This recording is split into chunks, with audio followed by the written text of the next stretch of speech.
चलो भाई दोस्तों, इसे कहते हैं मेगा रिलीज, इसे कहते हैं भाई साहब जबरदस्त डिस्ट्रीब्यूशन, इसे कहते हैं भाई साहब power of toxic.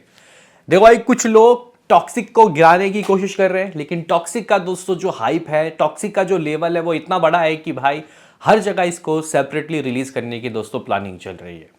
North America हो जाए, सॉरी नॉर्थ अमेरिका बोल रहा हूँ, यहाँ पे नॉर्थ इंडिया हो जाए, या फिर एपी तेलंगाना हो जाए, या फिर केरला हो जाए, ठीक है गाइज, ओवरसीज हो जाए। यहाँ पे इस मूवी के डिस्ट्रीब्यूशन जो गाइज कंपनीज हैं इनके बारे में हमको पता चला, हम लोग खुश हुए। लेकिन कहीं ना कहीं अभी तक कर्नाटका और तमिलनाडु के दोस्तों डिस्ट्रीब्यूटर की बात नहीं पता चली थी। तो आज खतरनाक तरीके के दोस्तों अपडेट आए हैं इसके तमिलनाडु के डिस्ट्रीब्यूशन से रिलेटेड। वहीं इसके अलावा और भी कुछ अपडेट हैं टॉक्सिक से रिलेटेड, जो कि हम लोग इस वीडियो में दोस्तों आप लोगों को देंगे। तो लाइक और सब्सक्राइब की दरकार रहेगी। सबसे पहले दोस्तों मैं आपको बता देता हूं शुरुआत से ही खेल किस तरीके का रहा।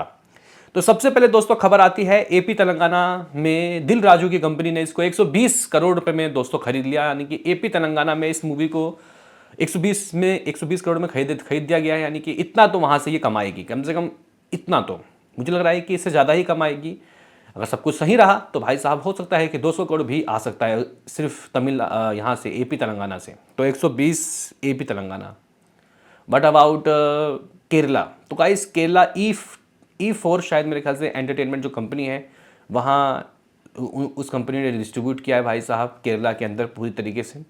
तो कम से कम 60 करोड़ दोस्तों वहाँ से भी आने की उम्मीद है। मतलब 60 करोड़ में उस कंपनी ने भी इस मूवी को खरीदा है। अभी आते हैं नॉर्थ इंडिया आ फिल्म्स, अनिल ठड़ानी। अप्रॉक्सीमेटली दोस्तों 150 करोड़ से ऊपर की जो डिस्ट्रीब्यूशन है ये वहाँ से हुआ है। 175 करोड़ मान लेते हैं।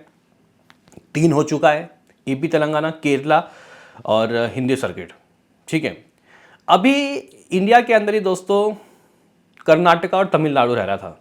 हम लोगों को लगा कि शायद ये लोग खुद ही करेंगे डिस्ट्रीब्यूट, यानी कि केवीएन प्रोडक्शन हाउस। लेकिन कर्नाटका का तो शायद वो कर सकते हैं, लेकिन तमिलनाडु का दोस्तों अभी अपडेट आया है। मैं उसकी बात करूं उससे पहले ओवरसीज 105 करोड़ फार्स फिल्म्स ने दोस्तों इसको डिस्ट्रीब्यूट कर लिया है। अब ओवरसीज में इंग्लिश कौन करेगा ये अभी तक साफ नहीं हुआ है। कुछ लोगों का कहना है कि शायद इंग्लिश वाला वर्जन थोड़ा वक्त लगा के, थोड़ा समय लगा के 1 वीक बाद आ सकता है। अब देखते हैं कि गाइस इंग्लिश वर्जन को किस तरीके से डिस्ट्रीब्यूट किया, मतलब रिलीज़ किया जाएगा। लेकिन हाँ, अगर कहा जाए तो इंग्लिश को भी एक अलग तरीके से दोस्तों रिलीज़ किया जाएगा, क्योंकि ये मूवी इंग्लिश और कन्नड़ा दोनों में बनी है, ठीक है। तो कम से कम 50-60 करोड़ दोस्तों इसका इंग्लिश वर्जन से भी दोस्तों रहा ही होगा, ठीक है। अब तक ये मूवी 520 करोड़ कमा चुकी है। 520 करोड़ विथआउट तमिलनाडु और कर्नाटका, ठीक है। ये 2 जगह दोस्तों रह गया है, और without satellite rights, OTT rights, music rights, ठीक है। तो 520 करोड़ की कमाई हो चुकी है। अभी मेकर्स के तरफ से दोस्तों अपडेट्स आए हैं, और ये अपडेट्स इतने खतरनाक है कि भाई क्या कहने। दोस्तों मैं आपको बता दूं कि इस मूवी को तमिलनाडु में जो डिस्ट्रीब्यूशन के नाम सामने आए वो काफ़ी ज़बरदस्त हैं। यहाँ पे एक पोस्टर आप लोग देख सकते हो, तमिलनाडु का पूरा डिस्ट्रीब्यूशन चार्ट बना हुआ है दोस्तों, और जिस तरीके के नाम है मैं आपको बता देता हूँ। तो गाइज़ यहाँ पे इसको मल्टीपल जो कंपनीज़ हैं दोस्तों वो डिस्ट्रीब्यूट कर रही है तमिलनाडु में। किस तरीके से? वो इस तरीके से कि चेन्नई सिटी, सिर्फ चेन्नई सिटी में थिंक स्टूडियो दोस्तों करेगा डिस्ट्रीब्यूट, ठीक है। अगर हम लोग बात करें कि चैनलपेट में, चेंगलपेट, ये शायद मेरे ख्याल से मैं प्रोनाउंस में दिक्कत हो रही है, चेंगलपेट जो गाइस जगह है, यहाँ White Knight through Trident Arts करेगा दोस्तों इस मूवी को डिस्ट्रीब्यूट, ठीक है। कोयम्बटूर में दोस्तों जो कोयम्बटूर का नॉर्थ और साउथ आर्कॉट है वहाँ जो डिस्ट्रीब्यूट करेगा वो एस पिक्चर करेगा दोस्तों, ठीक है, जिसमें त्रिनेलवेली और कन्याकुमारी है। इसमें कोयम्बटूर के दोस्तों एस पिक्चर जो है कंपनी, एस पिक्चर हो गया एक, White Knight through Trident Arts 2 और थिंक स्टूडियोज 3। अब एक और सुनो, मदुराई, रैमनेड, त्रिची, तंजावुर और सालेम में 5 स्टार के सेंथिल दोस्तों जो है वो करेगा डिस्ट्रीब्यूट। 4 स्टूडियोज मिलके दोस्तों इस जियांट मूवी को कर रहे हैं डिस्ट्रीब्यूट। अब ये बताऊं कैसे हुआ होगा। किसी एक डिस्ट्रीब्यूशन दोस्तों, जो डिस्ट्रीब्यूशन हाउस है वो सब जगह शायद डिस्ट्रीब्यूट नहीं कर पाई होगी ड्यू टू इसके हैवी डिमांड। मतलब हैवी इस मूवी के जो मेकर्स हैं उन्होंने दोस्तों डिमांड रखे होंगे। तो जिसको हाथ मतलब जिसका हिसाब किताब बना उसने खरीद लिया, ये रहा होगा। लेकिन अगर आप लोग इन सबको कंबाइन करके देखोगे तो मेरे हिसाब से 50 60 70 करोड़ कहीं नहीं गए। इतने रुपए में दोस्तों इस मूवी का तमिलनाडु राइट्स डेफिनेटली दोस्तों बिका होगा, डेफिनेटली। हाँ भाई, यानी कि यहाँ से मैं 70 करोड़ मानूंगा। अगर मैं 50-60 करोड़ केरला से मानूंगा तो मैं इस जगह से 70 करोड़ मानूंगा कि डिस्ट्रीब्यूट हुआ है, डिस्ट्रीब्यूशन राइट्स बिके हैं। तो 590 करोड़ यानी कि 600 करोड़ दोस्तों आ चुका है अभी तक। स्टिल कर्नाटका दोस्तों लेफ्ट। कर्नाटका में केवियन प्रोडक्शन हाउस मुझे लगता है कि दोस्तों डिस्ट्रीब्यूट करेगा, और अगर और कोई कर रहा है तो बता दो भाई कौन कर रहा है, तो जल्दी उसके भी गाइस अपडेट आ जाएंगे, तो भाई साहब मज़ा आ जाएगा। ठीक है गाइस, तो फिलहाल अभी जो टॉक्सिक मूवी है उसके फिलहाल ओवरसीज मिला के 4-5 जगह दोस्तों डिस्ट्रीब्यूशन के नाम सामने आए हैं। देखना काफ़ी दिलचस्प होगा कि दोस्तों ये जो मूवी है ये आखिर किस तरीके से, किस पैमाने में दोस्तों देश भर में रिलीज़ होगी। ठीक है, तो गाइज यहाँ पे एक रिपोर्ट है जिसमें तमिलनाडु डिस्ट्रीब्यूशन राइट्स 63 करोड़ की बात बताई गई है, all time highest for any sandalwood movies.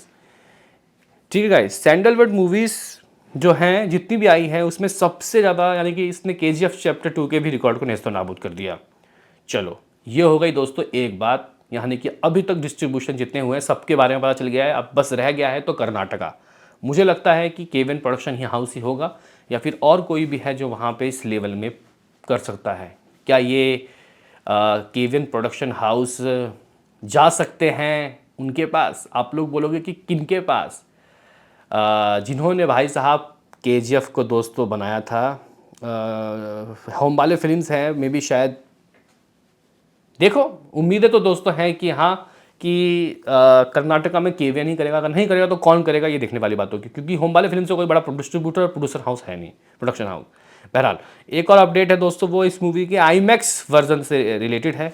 देखो भाई, इस मूवी को ना IMAX के अंदर भी दोस्तों रिलीज़ किया जाएगा, वो भी अच्छे लेवल में, अच्छे पैमाने में। ठीक है, क्योंकि जो धुरंधर 2 है वो तो लगेगी ही IMAX में, लेकिन एक चीज़ और हो जाए तो मज़ा आ जाए, यानी कि 4DX के साथ दोस्तों इस मूवी को IMAX में भी रिलीज़ कर दिया जाए तो मज़ा आ जाएगा। मतलब IMAX के साथ 4DX में भी रिलीज़ किया जाए तो मज़ा आ जाएगा। तो भाई फ़िलहाल अगर हम लोग देख लें टॉक्सिक, ये दोस्तों लिस्टेड हो चुकी है IMAX में। गाइस IMAX में ये मूवी लिस्टेड हो चुकी है ब्राज़ील में दोस्तों। ये और रामायण दोनों दोस्तों लिस्टेड हो चुकी है IMAX में। IMAX के शायद ऑफिशियली साइड में इन मूवीज़ को लिस्टेड किया गया है, तो भाई ऑफ कोर्स IMAX में भी इस मूवी को रिलीज़ किया जाएगा। सिर्फ 21-22 दिन दोस्तों रहता है मूवी को रिलीज़ होने में। ऐसे में ये डिस्ट्रीब्यूशन राइट्स, ये सारे अपडेट्स इस ओर इशारा कर रहा है कि भाई बहुत ही बहुत बड़ी मूवी है ये, बहुत ही बड़े लेवल की मूवी है ये। देखना काफ़ी दिलचस्प होगा कि दोस्तों आगे चीज़ें किस तरीके से होती हैं, और धुरंधर 2 के मेकर्स आखिर क्या जाल फेंकते हैं और उनके क्या अपडेट्स रहते हैं। फिलहाल ये लोग तो कुछ ना कुछ तो दोस्तों अपडेट्स दे ही रहे हैं। सबसे अच्छी बात यहाँ पे ये है। तो बताओ आपका क्या कहना है दोस्तों हमारे इस अपडेट के बारे में। मिलते हैं किसी नेक्स्ट वीडियो में, अभी के लिए इतना ही।